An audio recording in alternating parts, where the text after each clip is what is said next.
Hello everyone, welcome to today's class. This is Teacher Simon taking you through Cambridge IGCSE Extended Mathematics Paper 2 for examinations from 2025, and this is Specimen Paper B. This year, students are not using a calculator, and in this paper, calculators are not supposed to be seen anywhere. And also, they have changed the setting whereby they give you the list of formulae on page 2. So on page 2, they give you the list of formulae, volume of a cylinder, volume of everything, whatever that is given is just here. You just go to page 2 and then you look out for the formula, and then you just substitute it where it is supposed to be. Okay, number 1. For number 1, we are told to write the ratio 12 to 30 in its simplest form. Now 12 to 30, we just divide through by the highest common factor. We can see that a 6 can go in 12 and a 6 can go in 30. That means my answer can actually be 2 and then 5. So the answer is 2 to 5. And then next, write down the number of lines of symmetry of a kite. A kite has this side equal to this side, and then this one here and this one, they are also equal. Okay, so that means that this angle here is equal to this angle. However, this one is different. Up and down, they are different. So that means this one has one line of symmetry. So a kite has one line of symmetry. And then number 3, they are saying that the stem and leaf diagram shows the number of minutes taken by each of 18 students to complete a task. Find the range. You know that range is equal to the highest value, the highest or the biggest value, then minus the smallest or the lowest. Now, the highest here, I look at these 3 here, and then the last one here. So that is 39. And then the lowest, I look at the start here. That is 12. And then when I subtract, I'll get 20. This is 27. Okay. Then next, we also have median. Median, that is the number. Now, when you look at these numbers here, we are given 18 of them. So meaning when you arrange them in ascending order, you are going to remain with 2 figures in the middle. So 18 divided by 2, you get 9. So that means the ones that are going to remain in the middle are going to be the 9th value and then the 10th value. So I will say 9th value plus the 10th value, and then I divide them by 2. If the number of figures was odd, then that means we would remain with 1 figure in the middle. Okay, so this is even. We are having 2 of them. Now, coming to what we are having here, 9th and then 10th. So this is 1, 2, 3, 4, 5, 6, 7, 8, 9, 10. So these are the ones here which remain in the middle. So I'll have 24 plus 28 out of 2. And this one will actually give us 26. Now, you always have to take note of the key. 1 stroke 2 represents 12 minutes. So that means when I'm adding here, I don't get 4 plus 8, then I divide by 2. This 4 is not on its own. It begins from this side. So we write 24, then plus 28. Okay. The next number, part C, a student draws a pie chart to show the information in the stem and leaf diagram. Complete the table for the angles on the pie chart, 0 to 20. So you check here, 0 to 20. 0 to 20, we can see that it is these ones here below 20 because this is 21. So this is 1, 2, 3, 4. So those are 4. If they are 4, then we are going to put 4. This is going to be 4 out of the total. They are 18. Then times 360 because the angle sum of a circle is 360. And then 18 goes into 36 two times. So we shall have here 2 and then the 0. So 20 times 4, that one gives us 80. And then we go to 20 to 30. 20 to 30 is here, the whole of the 20s. So we are having 1, 2, 3, 4, 5, 6, 7, 8. Those are 8. So if they are 8, then we are going to write 8 out of 18, then times 360. We have already seen that 18 goes into 360 20 times. So we shall say 8 times 20, that will be 160. So 160 will be the angle here. And then the other one, for this, I can actually just say maybe 360 as the total, then minus 80 plus 160. So 80 plus 160, that is 240. If it is 240 subtracted from this, we shall get 120. However, we can also do this. And we say 30 to 40, how many are they? 30 to 40, how many are they? This is 1, 2, 3, 4, 5, 6. So we can say 6 here. We can say 6 out of 18, then times 360. Remember, this one goes here 20 times. So 6 times 20, then you get the 120. So that means the answer we have here is 120. Okay, so that is that. Then the next one, we go to the next page here. We have number 4. Number 4, they are saying work out 3 over 7 times 14 over 15. Now, we are going to write our 3 over 7, then times the 14 out of 15, and then we simplify this. So, you know that 3 goes into 15 5 times, and also 7 goes into 14 2 times. So 1 times 2, that is a 2. That means here we shall write 2, then out of 1 times 5, that is 5. And then next, number 5, they're saying find the size of an interior angle of a regular decagon. A decagon has 10 sides, okay, 10 sides. So interior angle of any regular polygon, and a regular polygon has all sides equal. So interior angle is equal to 180 degrees into n minus 2 out of n. Why is it like that? If I have, let's say, a quadrilateral, okay, a quadrilateral, when I draw triangles in here, I can see that I get 2 triangles. Each triangle sums up to 180 degrees. So these the quadrilateral has 4 sides, but we are seeing 2 triangles. And if I have something like maybe a pentagon, let's look at a pentagon. So I draw the triangles from the same point, okay, from here and then here. So these are 3. You can get 180, and then here also 180, and also here 180. So you can see that these are 3 triangles that I get from the pentagon. So the pentagon has 5 sides, but then the triangles that I get are 3. So they reduce by 3. This one was having 4 sides, but then triangles are 2. So that is the n minus 2, and each triangle sums up to 180. So that's why we say 180 then times the n minus 2. That is the sum of all the interior angles.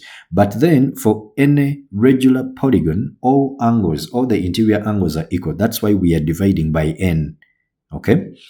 And the number of sides of that given, or the number of angles of that given polygon there.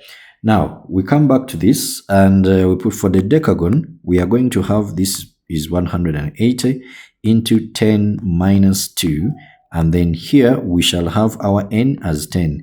Of course, this will cancel with this. That means we shall have 18 times 8. So 18 times 8, 8 times 8, that is 64. So put the 6 here. 8 times 1, that is 8. Then plus 6, that is 14. That means our answer here is 144. Alternatively, you can begin by finding the exterior angle. Okay, the exterior angle of a decagon is going to be 360 divided by 10. Okay, because the exterior angle of any polygon is 360 divided by n. So here we are getting 36. And for any polygon, the interior angle and the exterior angle lie on a straight line. So this is exterior and then this is interior. When you add them, you get 180. That means the interior angle here, I can get it as 180 minus the 36 degrees. I still get the same answer. Okay. Next, we have number 6, convert 5.7 liters into cubic centimeters. Now, into cubic centimeters, we also know that 1 liter is equivalent to 1,000 cubic centimeters. So that means 5.7 liters will be equivalent to 5.7 times 1,000. So you will have the 5.7. This is 1,000. So you will move 3 places. 1, 2, 3. So the decimal will now come here.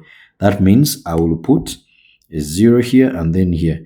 So we shall therefore have our answer as 5700.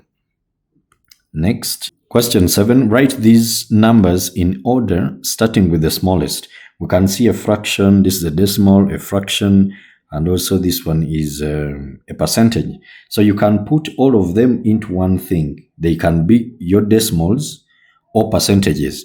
Actually, I can convert them to percentages, and I say this is 3 over this, over 20, then times 100. 20 goes here 5 times. So that will be 5. So this means this is 15. That is 15%.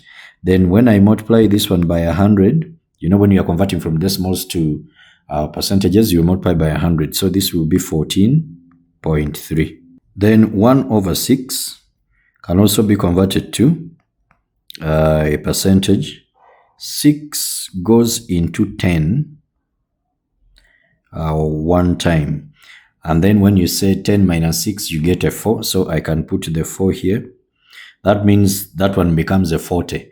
40 divided by 6, there is a 36. So 6 times 6, that is a 36. So that means this one will be 6 times. Then again, remainder 4. So it will be, the remainder will always be 4. So it is 6.6666 recurring. Okay. So I can write 16, maybe 0.7. Okay. Percent. And then this one here is of course 16%. Now, these ones from the smallest, this is 14. Of course, this is now the smallest. So this is our one. Then the second one is 15%. The third one is this one here. And then this one here is the biggest. So that means my answer is going to be the smallest, 14. But then I have to write 0.143 using the numbers given. The next one is 15%, which is 3 over 20. And then the next one is 16%. It was given as a percentage. And then the last one is 1 over 6. So that is our answer there. All right. Then we go to the next page. This is number. So this is number 8. Jude spins the spinner once. Jude has a fair 8-sided spinner numbered 1 to 8. Jude spins the spinner once. Find the probability that the spinner lands on a number greater than 6. So the numbers which are greater than 6, we can look at 7 and 8. Okay, so they are 2. That means our answer can be 2 out of 8 because the numbers are 8. Or you can simplify this and you write 1 over 4. Okay, they didn't say that you write the answer to the simplest form. I can leave it there. Then next, Roman 2, an even number of or a multiple. Now in probabilities, All means addition. So uneven number, we can see it here. 2, we have 4, we have 6, and then we have 8. Okay? Then we have 8. So those are 4.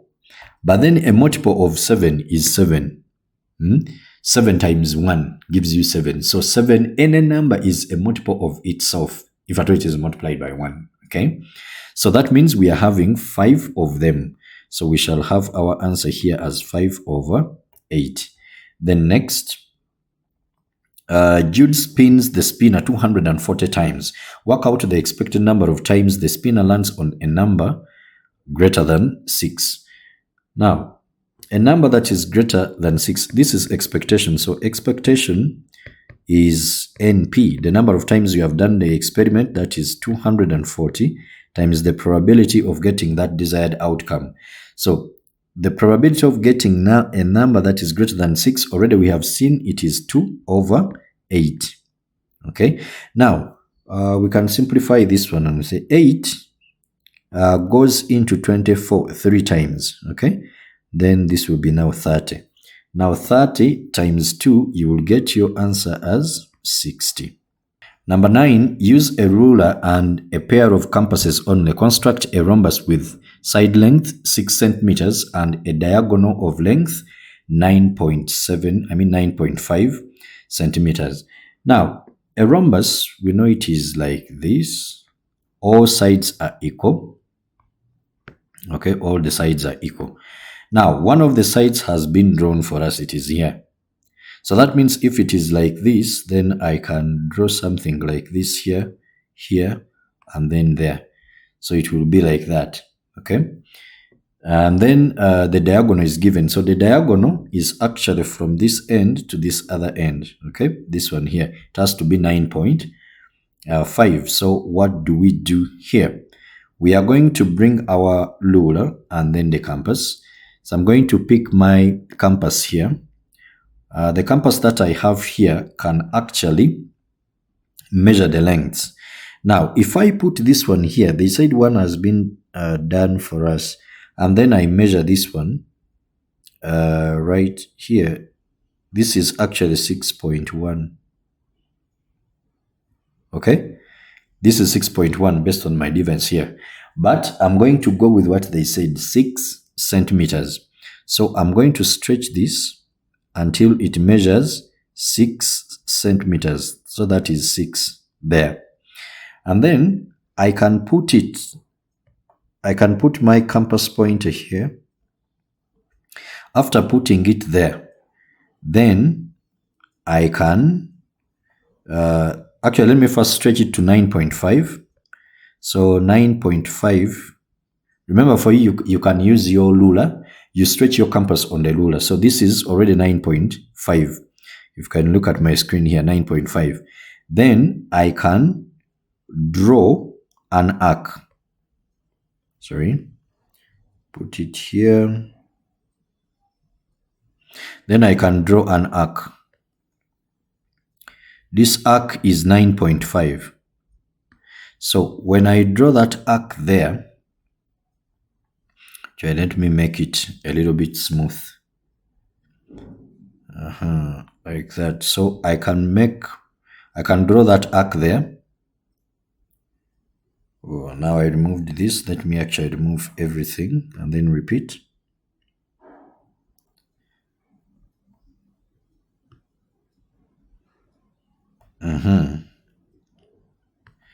So this is 9.5.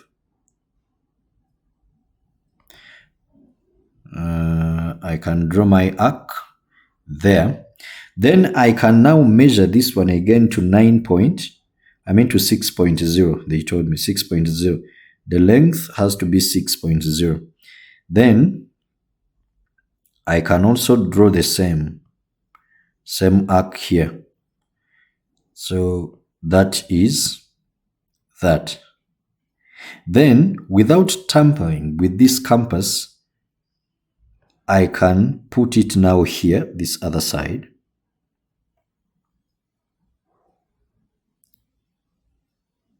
Here.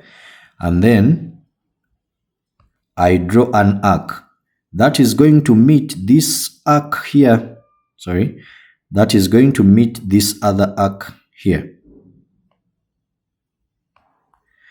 This one of 9.5, remember I drew this arc here when I was starting from here. So meaning from this point here to here is 9.5. That is the diagonal. Okay? Now, after that, we can now take out this compass here, sorry. I can take the compass and then I put it here where these two meet. Okay, where these two arcs meet.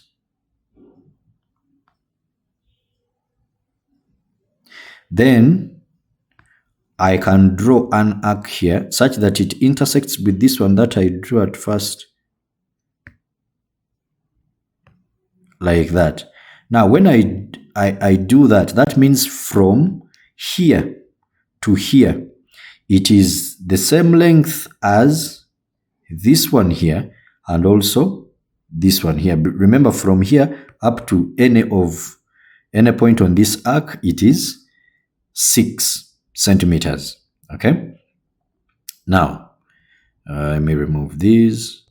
Now you can get your ruler and then you join these points.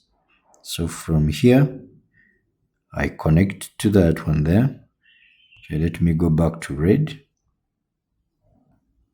Connect to this one here. Then from here to here. And then also using your ruler, you can connect this one to that. So that is my rhombus. Okay, that is my rhombus. From here up to here is 6 centimeters. And proving that, I can bring a ruler here. And then we of course the compass was measuring, so I can put this one here and then I put it here. That is 9.5. You see that? Then when again I put it down here, you see this one was 6.1, but the ones that they told us to do, this is 6. You see the 6 here? That is 6. Okay, so that is that. Even if you put this one here, it will also be 6, like that. So all sides are equal. That is the rhombus. And you leave the construction marks there. Okay, don't remove them. Next, number 10. The time that Rafik works is divided into meetings, planning, and working on a computer. One day, Rafik is in meetings for 3/4 of the time, planning for 1/5 of the time, working on a computer for the remaining 25 minutes of the time. Work out the total time that Rafik works this day. Now, we can begin by finding the remaining fraction. So, the total is 1. Then we can... the total is 1. Sorry. I can say the remaining... This is the remaining fraction. Okay, remaining fraction is going to be 1 minus these 2, the time spent in the meetings and also the time spent planning. This is 1 minus, of course, this is the LCM of 4 and 5 is 20. So 20 divided by 4, you get 5, then times 3, you'll get 15. Then there's a plus. 20 divided by 5, you get 4 times 1, that is 4. Meaning the remaining fraction is 1 minus 19 over 20. Automatically, this one will give you 1 over 20. Now, this fraction here of the total time, 1 over 20, of the total time we don't know, is the one which is equivalent to 25 minutes spent on the computer. And then we can cross multiply. So x is going to be equal to 20 times 25. Then, of course, 2 times 25, you get 50. And then you add on the other 0. Now, after that, remember they asked us to find the total time. Give your answer in hours and minutes. Now, 500, I can divide it by 60 because these are minutes, okay? So I divide by 60, and when I divide by 60, then this one is going to give me, first of all, this one will go, and 6 will go into 50. There is 48. We'll go there 8 times. Then the remainder is 2 out of the 6, okay? Then that means we have 8 hours, then plus 2 over 6. Then I can convert this to the minutes, so times 60. That means we shall have 8 hours, then plus, of course, this one will go there 10 times, and then you get 10 times 2, that is 20. So meaning we have 8 hours, okay? We have 8 hours and 20 minutes. Okay, that is that. Then we go to the next page, page 7. This one comes from Algebra. They are saying expand. So when we are expanding, this 2x is supposed to multiply with everything here. So we can get 6, 2 times 3, that is a 6. Then x times x squared, you get x cubed. And then 2 times 8, you'll get a 16. And then x times x, that is x squared. So meaning our answer is 6x cubed minus 16x squared. All right. Then next, factorize completely. This is a difference of 2 squares. So the answer is just x plus 19 and then x minus 19. That is that. The next, work out this. Remember, we are not using a calculator. So having factorized this here, I would just say this one is going to be, I would just say this one is going to be 81 plus 19. And then I also say 81 minus 19. So 81 plus 19, this is 100. And then 81 minus 19, of course, that is 19. So when I subtract, I will borrow here, this will be a 7, then put here 1. So it will be 11 minus 9, that will be 2. And then 7 minus 1, that is 6. So that is 6, 2. So 100 times 6, 2. The answer then becomes 6,200. Okay. And then next, number 12, a force of 196 newtons is applied to a square surface of side 4.9 centimeters. By writing each number correct to one significant figure, work out an estimate of the pressure. Pressure is force over area. So what I can do is to first round off to one significant figure. These are 3 significant figures. So I'll round the 9 to this. So I'll add the 1 here. That means this one will be 2. Now you cannot round 196 and then you come to the answer as a 2. No. That means I will put a 0 where 9 is and also the 6. That is 200. And then 4.9 to one significant figure, you round the 9 here to this and it will give you a 5. Now,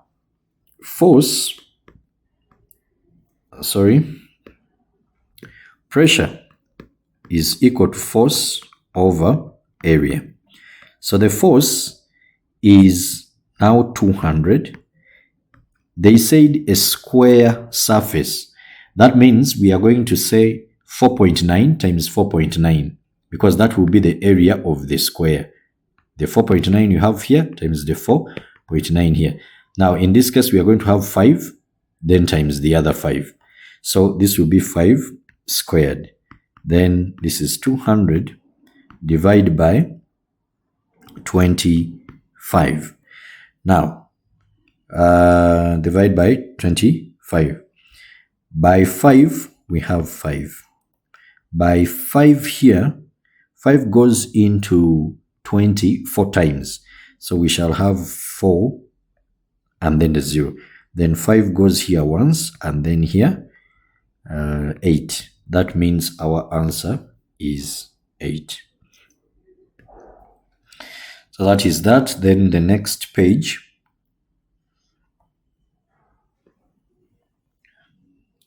page 7, we are having a number from transformations. So they are saying on the grid, draw the image of triangle A after a reflection in the line x plus 2. Now, we need to get to draw this line x plus 2. X plus 2. We just need 2 coordinates, okay? X, then y. Then you can say when x is 0, put 0 here. You'll have 2. Okay, then when y is 0, what is x? X has to be a negative 2. Or you take the 2 this side, it becomes a negative, so negative 2. Then I come to my graph here, and I plot 0, 2, which is here. 0, 2 is here. And then negative 2, 0 is here. Then I draw a straight line. You get your ruler and you draw a straight line through this. So like that.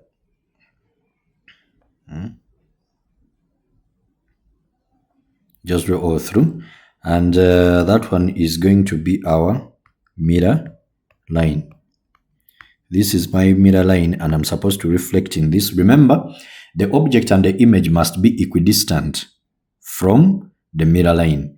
And the line which is connecting the object to the image must be perpendicular to that line, to the mirror line or to the plane.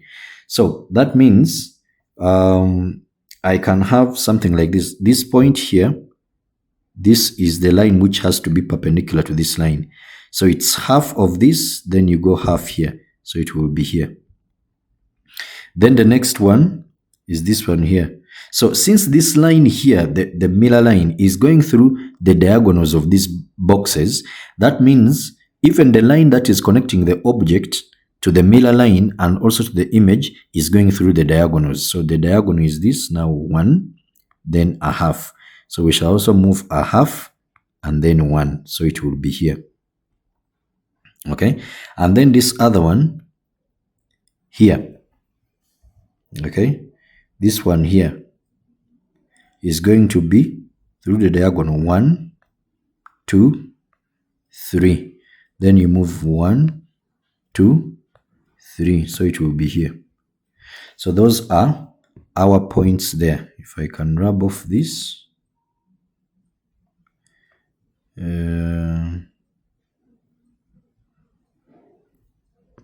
Use this smaller one here.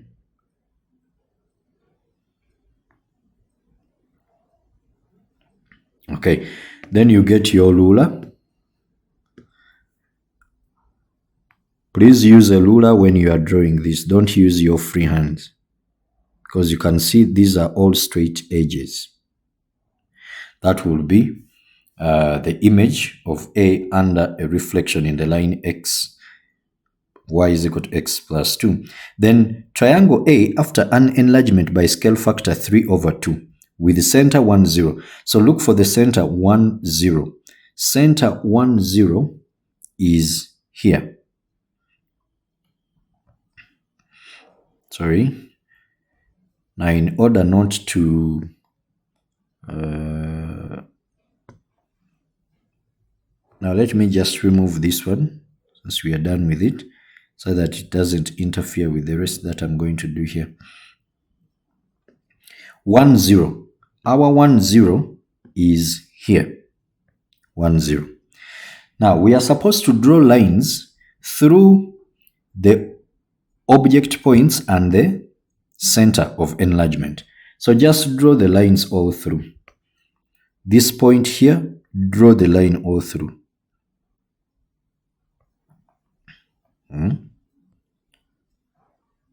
You can actually just draw all through right away, this, like that. Then also this one here, like that.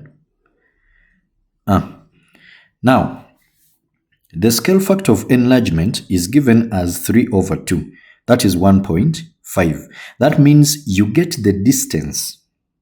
Okay? So since the scale factor of enlargement is positive, that means the object and the image are on the same side of the center of enlargement. If the scale factor of enlargement were negative, then that means the object and the image are on opposite sides of the center of enlargement. So what I can actually do is to get a side. This one, just get the sides, okay? Just get this side here. This side is 4 units. I mean 3 units here. So if it is 3 units, then times the scale factor is 3 over 2. You get 9 over 2. 9 over 2 is the same as 4.5. That means from here,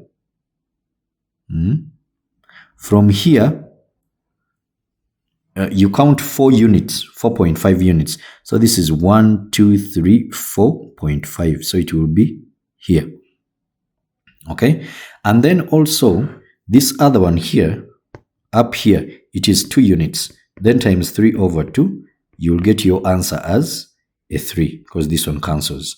So that means from here, 1, 2, this is 1, 2, and then the 3 will be here.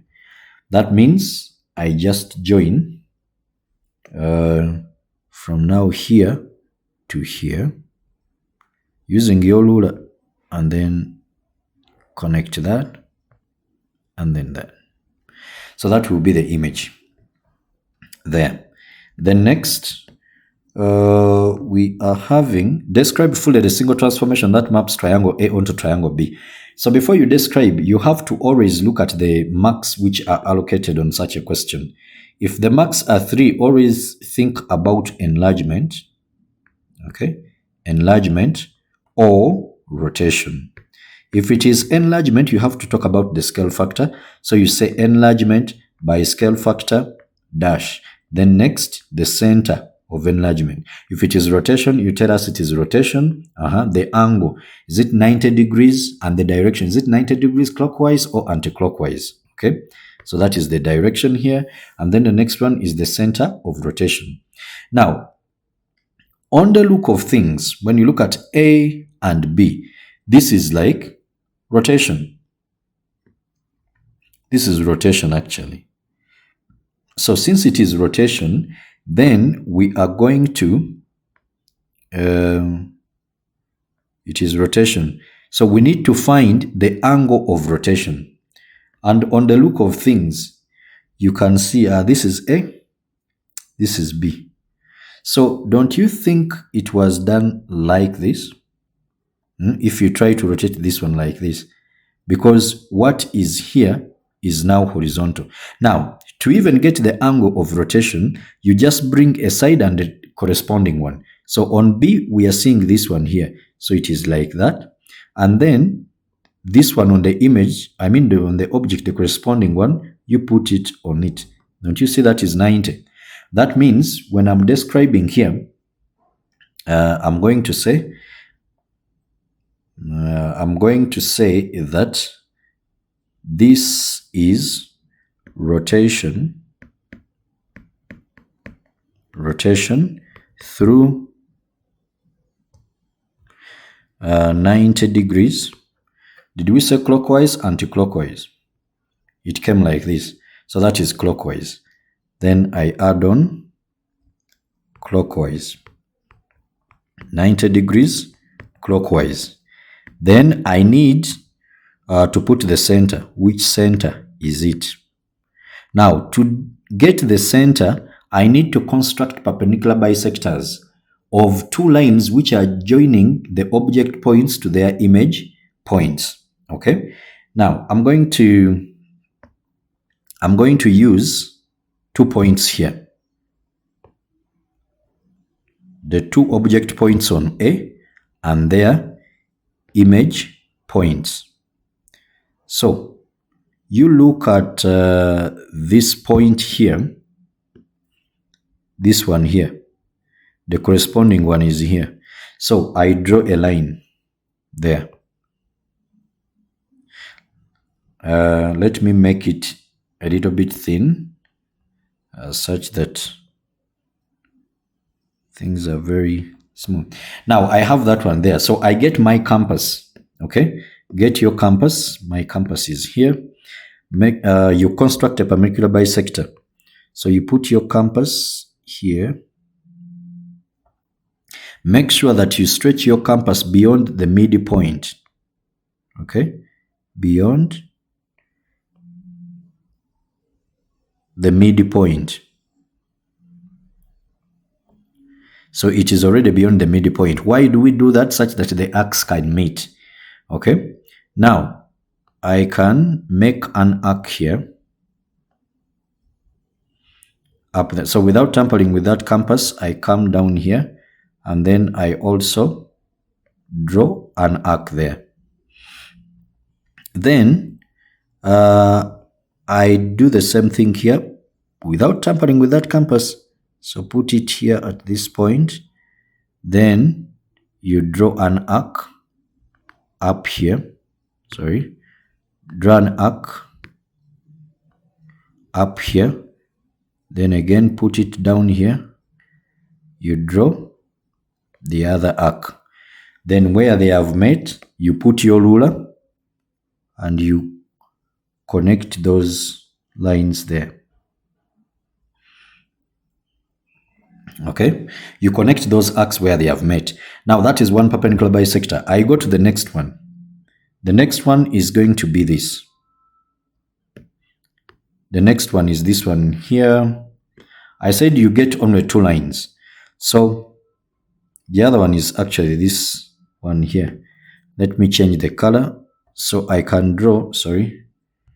I'm going to have this one here to this. I also bring my compass here. There. My compass has disappeared. So put the compass there. Then we can shorten this one now. It has to be within this length here. So it shouldn't now go beyond this line, you see? That means that is not the perpendicular. It has to be within this length. So it has to be beyond the midpoint, but within there. Then I can rotate it. Okay, then I can draw an arc like that side. Then come this other side. And then I also draw an arc. After that, without tampering with that compass, I shift it, put it here. Then I also draw an arc. Don't tamper with the compass, come this other side, draw that arc. Now where those two green arcs have met, you connect them. So here and that. Now the two perpendicular bisectors are going to meet at one point. Okay, look at them here. They have met here. Here. Now where they have met is the center of enlargement. So that means we are going, that point is -2, 1. Then we write our center here as -2, 1. So that has been it for this part. Thank you so much for watching. May God bless you. Please like, share, and subscribe if you find the content very helpful to you. See you in the next part of the video.